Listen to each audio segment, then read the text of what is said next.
Les titres principaux. L'Éthiopie assure au Conseil des droits de l'homme des Nations Unies son engagement à faciliter l'accès sans entrave à l'aide humanitaire au Tigray. L'ingéniosité démontrée par l'armée éthiopienne lors de la bataille est considérée comme remarquable.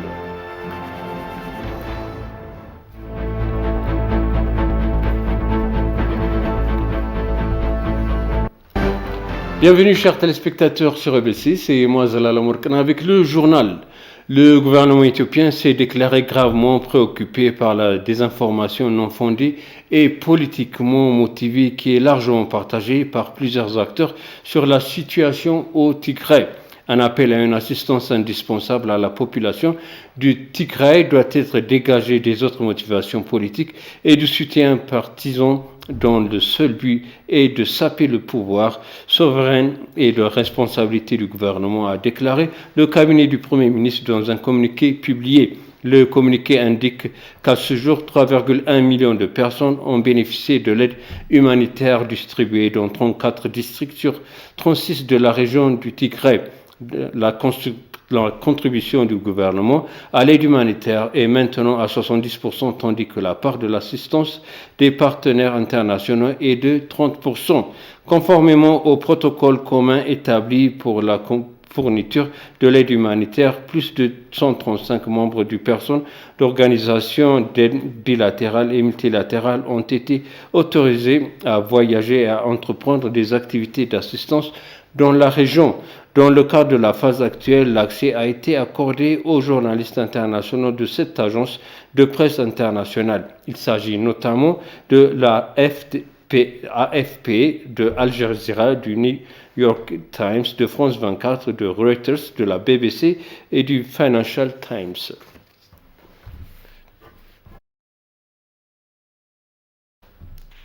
Le vice-premier ministre et ministre des Affaires étrangères Dameka Mekonnen a assuré au Conseil des droits de l'homme des Nations Unies que le gouvernement de l'Éthiopie s'est engagé à faciliter l'accès sans entrave à l'aide humanitaire au Tigray et travaille en étroite collaboration avec toutes les agences des gens de Tigray, y compris les réfugiés. Ces remarques ont été faites lors de la 46e session du Conseil.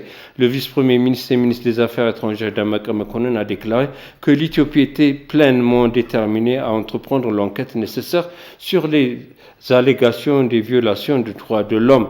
Il a ajouté que le gouvernement éthiopien s'est engagé à faciliter l'accès sans entrave à l'aide humanitaire, à approuver les demandes de mouvement des personnes internationales vers et à l'intérieur du Tigray, à faciliter l'accès aux médias locaux et internationaux.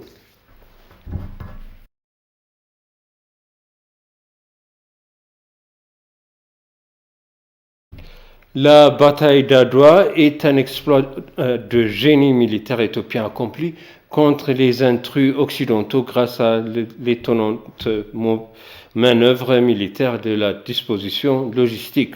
Le militant ethio-américain des droits de l'homme et organisateur communautaire Danyacho Teshoma a fait cette remarque dans un interview exclusif avec ETV anglais. Il dit que la victoire d'Adwa avait sonné la cloche de la liberté à travers le monde et en tant que telle que c'est une victoire pour toute l'humanité. Cependant, l'Éthiopie n'a pas réussi à promouvoir correctement cette victoire selon Danyacho. En tant que victoire mondiale de l'humanité, tout le monde a le droit d'en savoir plus sur la victoire. Cela signifie que l'on attend beaucoup de l'Éthiopie selon Danyacho.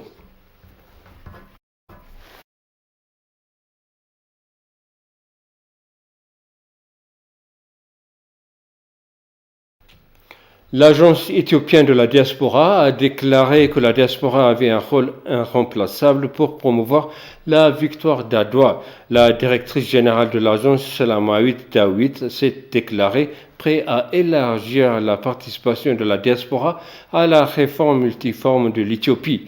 L'agence de la diaspora éthiopienne s'emploie ainsi à gérer le fossé en augmentant la participation des communautés de la diaspora éthiopienne dans divers secteurs. L'agence diaspora doit organiser la 125e victoire d'Adwa en coopération avec les communautés de la diaspora éthiopienne. Le Conseil électoral de l'Éthiopie mène diverses activités électorales pour entreprendre la 6e élection générale à travers le pays le 5 juin 2021. S'adressant à ETV, les partis politiques en lice ont exhorté le gouvernement ainsi que la Commission électorale nationale d'Éthiopie à résoudre le goulot d'étranglement qui affecte le processus électoral à travers le pays.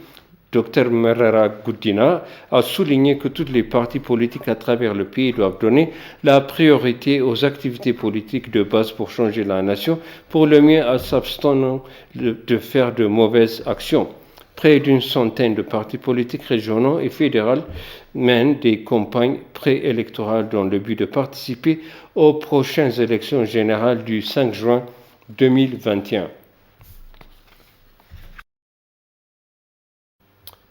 Et pour conclure le journal, l'Éthiopie a déclaré qu'elle réalisera la construction du grand barrage de la Renaissance hydroélectrique et le remplissage des réservoirs conformément à l'accord de déclaration de principe. Cette remarque est venue lors d'une conférence tenue à la ville d'Adama sur le barrage dans la Renaissance éthiopienne et de l'utilisation des ressources en eau. Voici le reportage de BTS Yared.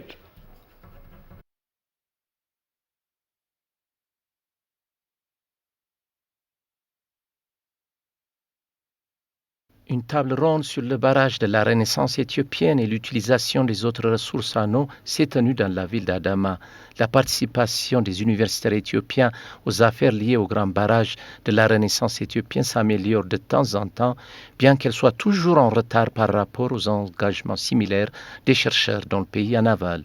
Les universitaires, les médias et les politiciens des pays en aval se battent avec acharnement pour arrêter les progrès du projet GERD en livrant des informations sur le projet, a-t-il indiqué, et les universitaires éthiopiens ont été exhortés à s'engager activement à fournir à la communauté mondiale des informations correctes et opportunes sur le barrage de la Renaissance éthiopienne.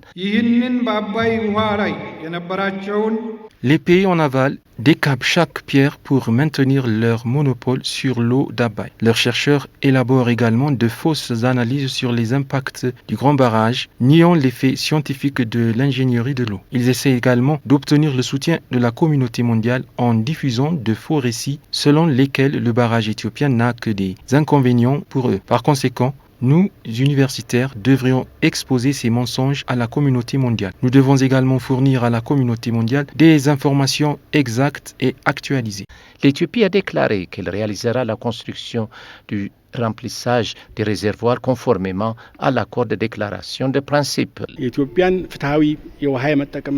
Le Soudan et l'Égypte s'opposent à la position de longue date de l'Éthiopie en faveur d'une répartition équitable de l'eau provenante du fleuve. Cela ne sera pas accepté du côté éthiopien. En fait, la négociation reprendra. L'Éthiopie est toujours prête pour cela. Et la construction du grand barrage et le remplissage des réservoirs se poursuivront conformément à l'accord de déclaration de principe. L'Éthiopie a annoncé en janvier que la construction de son barrage Grand Renaissance avait atteint 78%.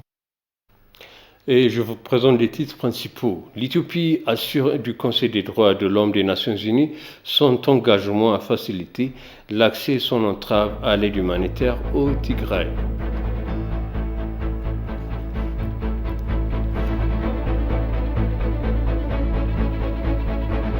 L'ingéniosité démontrée par l'armée éthiopienne lors de la bataille est considérée comme remarquable. Chers téléspectateurs, ainsi s'achève le journal. Merci de nous avoir